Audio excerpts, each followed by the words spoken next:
do that in your own time, providing it's in next week. Kay Henry is the oldest of 10 children. Her brother Peter is the youngest. They've always been close, and since Peter is unemployed, he often helps Kay with her decorating. I've always worked. Others haven't always worked. Never asked nobody for no in my life. I can't say that about me. But... I've been to more parties where I get invited to unemployment parties, Christmas parties. Just that. When kids were growing up and going to school, I just found it cheaper to stay at home. Because, you know, they get everything paid for. They got the free dinners. They got the freebie on the coats and free dentist, free milk. Listen, I'm not ashamed, Kay. Oh, God help you. Yeah. Everybody's doing it, Pete, so I don't blame you.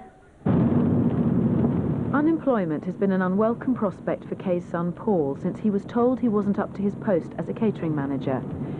He's just been to the company's London headquarters and has been given a temporary job. At the moment I feel overjoyed, really. I think a lot of good things have come out of that meeting, and I think I've shown myself in a very, very positive light. And the fact that the main man spoke to me as well and sort of gave me his personal guarantee that things will be all right and will work out for the best is quite good news.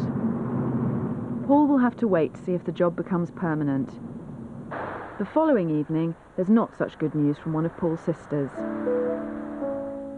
A week ago, Karen walked out on her husband. She'd left him many times before, but this time she promised it was for good. All the family were pleased, feeling she was better off without him. But Kay's just heard that Karen's gone back. Make it. Peter's come round to console her. I knew she'd go back. Down, Dolly. Mind you, Dolly said, it's no good you saying to me, you told me so, I said, yeah, but what can I say that, you know, that'll make you feel better anyway? But surely he's put under pressure, Kay, to go back.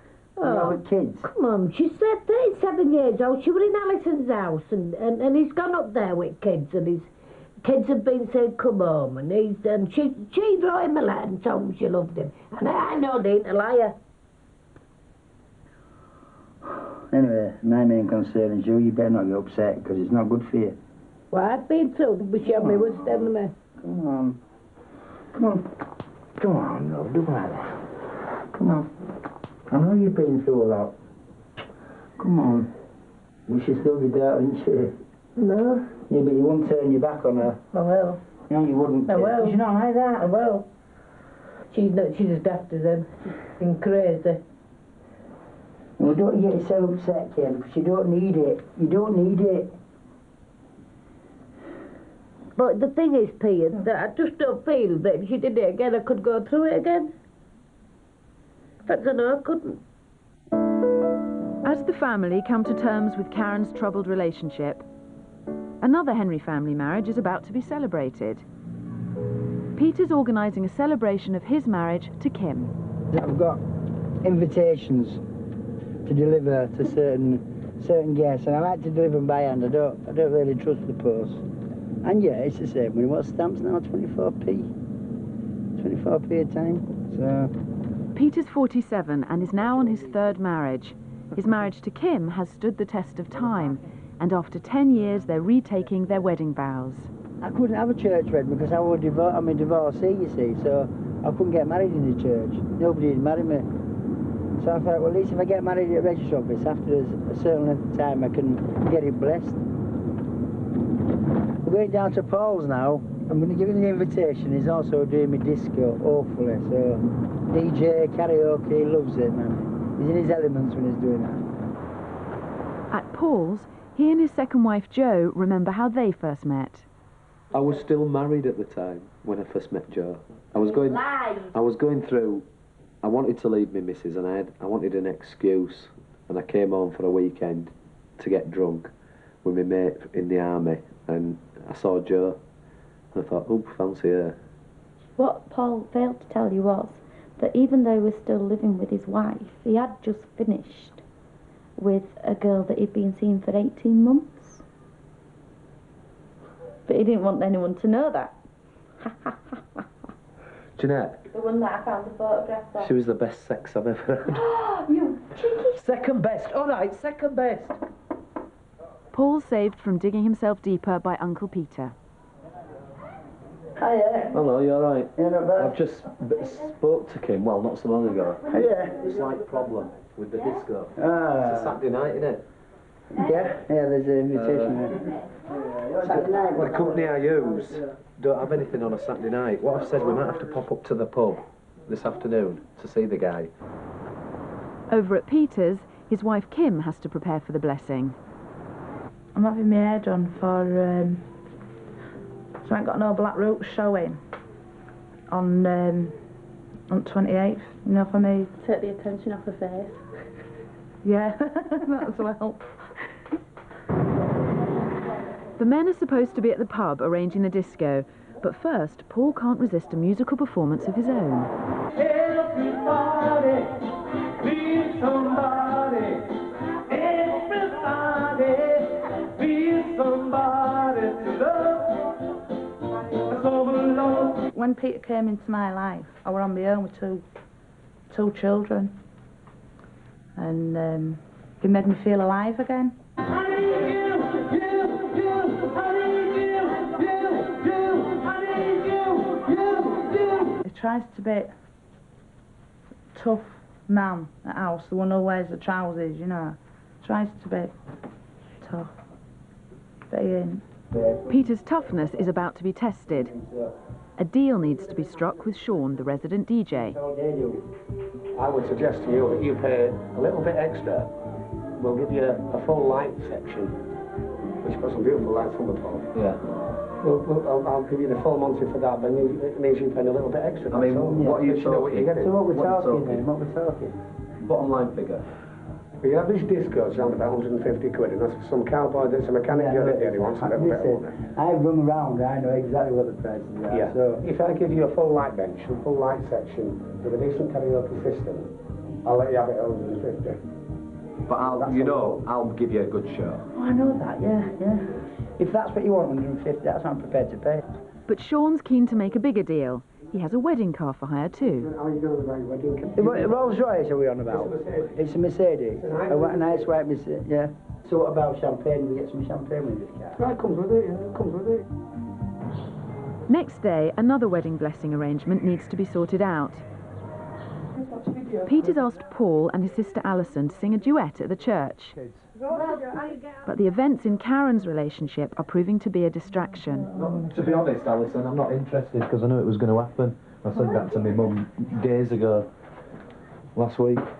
I just can't get over it though. I mean, I can understand she's missing kids, but it'll only be back to status quo in a week or 2 weeks. Nothing's been resolved. The kids are going to disrespect her. He's going to disrespect her. Is that the whole lot of the words?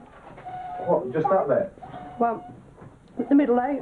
Well, have you got it so I can hear it once, or you're going to have to sing it once? I'll sing it. Well, I've got the flute to get it right over I've got the CD at home. You've got the CD. Right, boys, go into the living room, please, and watch a video. And I was prepared to risk my relationship because I thought that she was really going to change and she was really going to make a difference in her life. You don't know you can, Karen, Alison. You just can't recriminate yourself, you know what I mean? I'd never put a man before my family. Karen though, isn't it? And that's the You see, ultimate I know betrayal. Karen better than she knows herself. I know Karen better than she knows herself. Some people are meant to be downtrodden. They are. That's just a victim, isn't it? There's lots of them about. I mean, I see people in relationships, and don't get me wrong, I've been no angel, but I've never hit a woman. You see women getting constantly beat by the blokes, and they keep going back and defending them and going back and going back. They like being victims. I don't believe John's ever hit her. It's all mental cruelty. Yeah, but he has it. He has it. Yeah, He has it. Anyway. He's had the marks to prove it, Paul. Yeah, we're going. Well, listen, I'll see you tomorrow then. Bye. Right, you go. Bye. You boys, go sing with you. Me and your dad need to do this song really fast. We need to sing. I've got to sing that. It starts on an A, and I've got to sing the middle A on that because otherwise. And you are quite. I'm quite happy if you sing that middle A, but it's bloody hard. It is the most difficult bit. Yeah. But why make it difficult for ourselves when we can make it easier? For instance, He taught me how to watch and pray, and live rejoicing every day. Or you could go every, no. Then you sing, oh, happy day, and I'd do the sort of backing. And then I'd sing it once, because I have to sing it twice, because it's such actually quite a short song. Then you do the backing. But a week later, on the morning of the blessing, Peter's changed his mind about how the song should be performed. The duet is about to become a solo.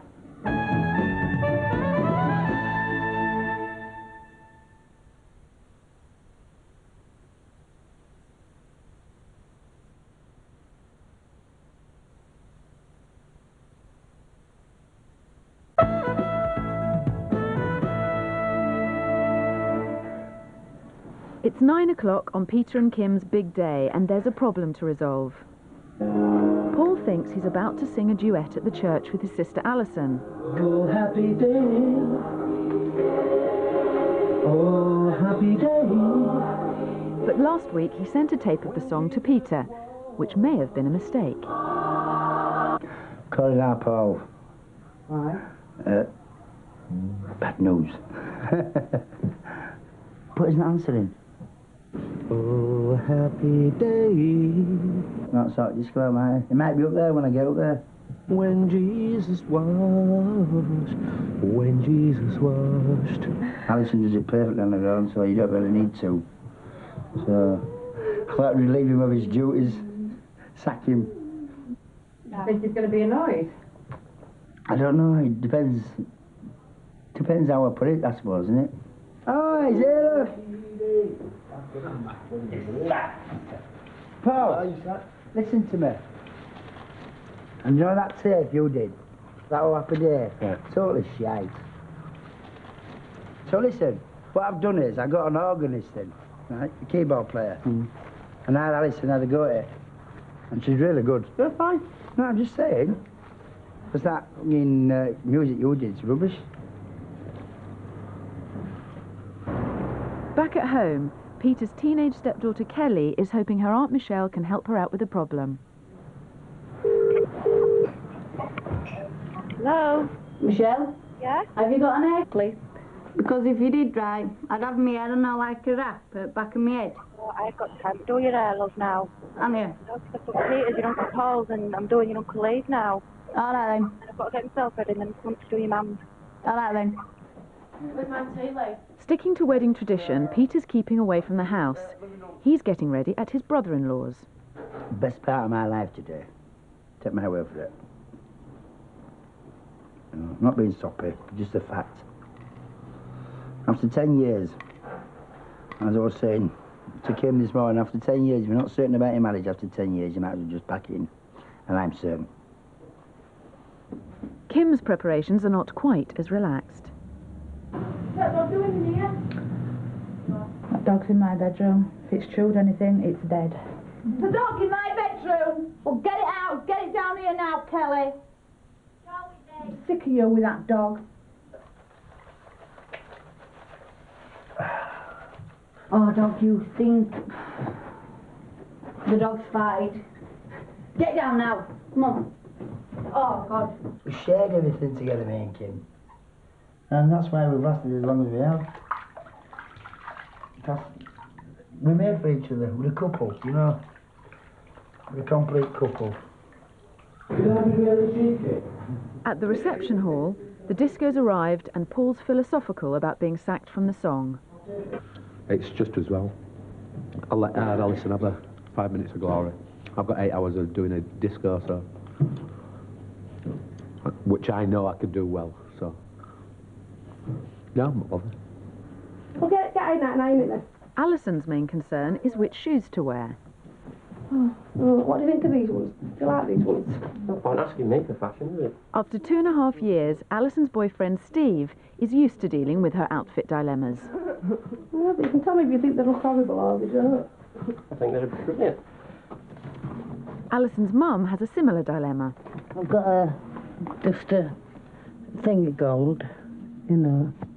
They're nice and comfy, but they're going home a bit now then. Rosie, do you like these shoes? No. Oh, thanks a lot for that vote of confidence, Rosie. I've got beige. Got black again. No, I've got... I'm looking for some more shoes.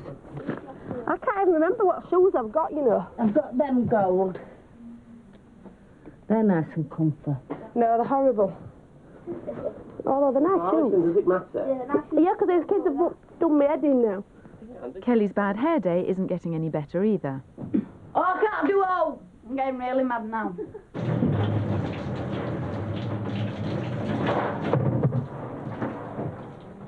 She bought a couple of...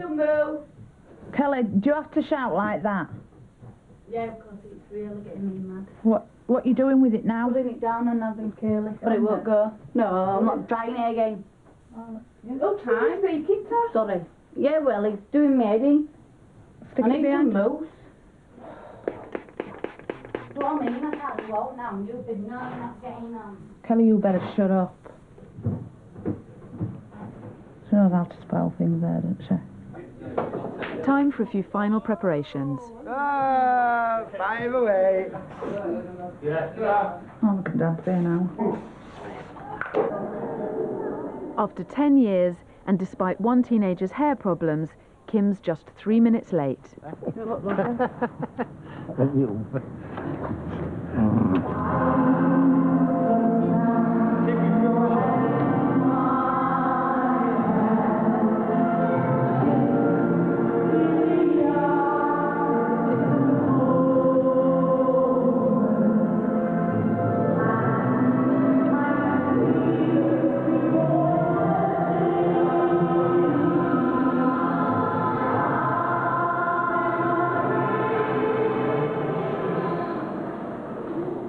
Peter and Kim, you stand in the presence of God to give thanks for your life together, to ask for God's continued blessing on your marriage, and to dedicate you may please Him in body and soul, and living together in faith and love may receive the blessing of eternal life. Amen. Amen.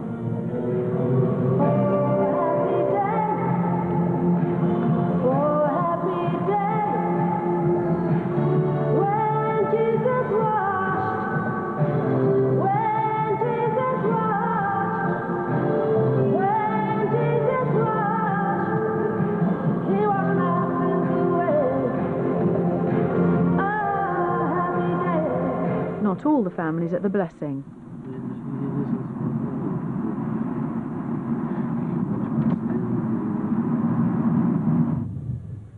From the church, transport to the reception's been laid on.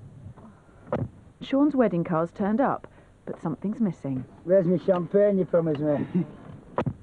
Didn't you bring me no champagne? Didn't if we're going to all about it with much of a rush. I'll tell him I want 10 quid back.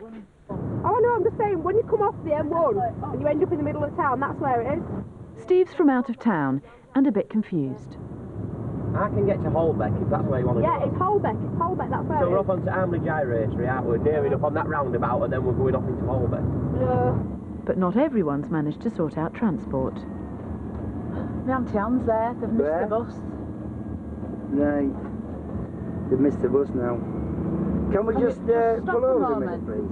Where you going? Let him through, and then we indicate through in that lane. Where's everybody else going? Indicate into this lane, right? Right, How now... can you do that? You can't, you just won't come across me. Well, it's all right. Now we're going to... Yeah, because it goes into 3 of these lanes. Well, there's 3 back there, wasn't it? Yeah, and then we want to be in that lane. One on that side of me, one on that side of me. Now is it we want to be in this lane. Yeah, right, we're going that way. Hey, Anne. Smash window, why don't you? Shout her. Auntie Anne! Auntie Anne! You're right, Alex. Again. Oh, don't say that. She's like, Adam's never wrong. He's always right. Just like his mother. His mother is always right. And Mum gets it from down there. Oh, well, that's it. I get it from down there and he gets it from me. What do you expect? Sean might give you a lift up because he's No, we'll get... I'll get Sean. I'll ask Sean. Because he owes me for the bottle of champagne. Thank you. No, you should have gone that way, actually. That's this way. No! Oh, please yourself. Oh, which way? Which... Yeah. Mother, but just tell him, do what your mum told you. I think it's this way. You can't get to it that way. Hey, I'll stay here. Just listen to me. Steve, Go on, go on. follow Steve, bus driver, look, he's there. I'll tell you what, we'll follow that bus driver. Yeah, we'll follow that bus driver. Eventually, everyone finds their way, and it's time for Paul's moment of glory. And I'd like to say, Lee and Peter look very smart in their tuxes. Very nice. Let's see how long it lasts then. Take a good look, you won't get another chance. I'll bet within 2 hours they've got them on, the bow ties are on, the beer's flowing, and they're spilling it all over. 2 of Paul's sisters are not at the celebration.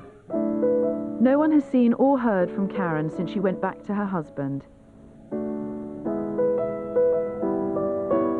And Jane's dealing with her split from Laurie a fortnight ago.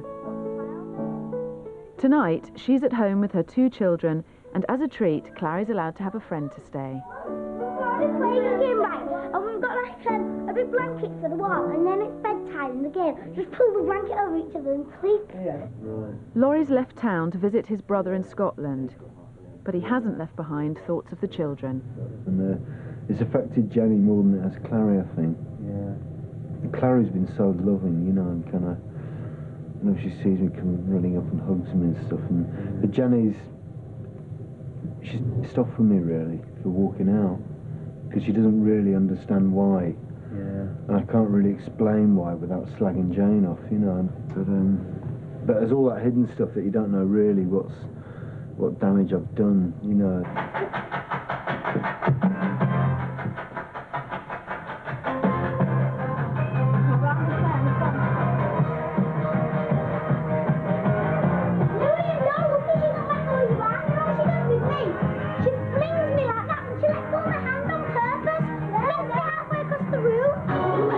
At the reception, celebrations are nearing an end.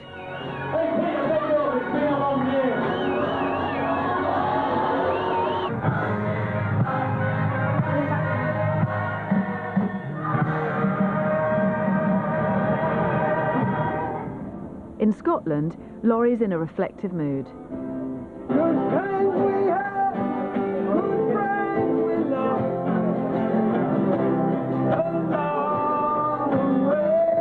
I mean, I do miss him in a certain way, but on another level, you know, I know that that's just normal.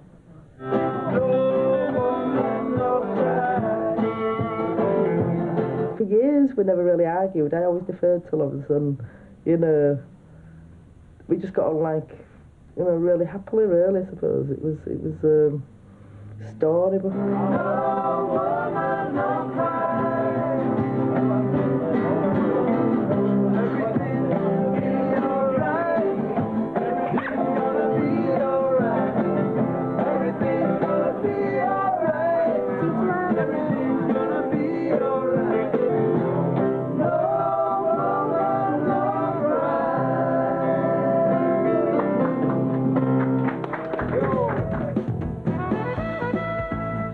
Next week in Family Life, Rosie takes to the stage.